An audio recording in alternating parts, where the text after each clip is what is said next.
Je m'adresse à vous aujourd'hui en tant que secrétaire général du Bloc national libanais, parti politique d'opposition engagé pour recouvrer notre souveraineté, pour reconstruire notre économie et pour sauver ce qui reste de notre État face à une crise existentielle. Plus important encore, notre combat est un combat contre l'impunité, celle de la classe politique, coupable d'avoir mis à sac le pays et d'avoir couvert la présence du nitrate d'ammonium dans le port de Beyrouth, ayant mené à l'explosion dévastatrice du 4 août 2020.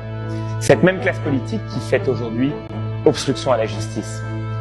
Après sa visite à Beyrouth, le président Macron avait violemment critiqué cette classe au pouvoir et ses jeux mortifères de corruption et de terreur, ainsi qu'à sa tête, le Hezbollah, qui selon lui ne peut être à la fois une armée, une milice et un parti.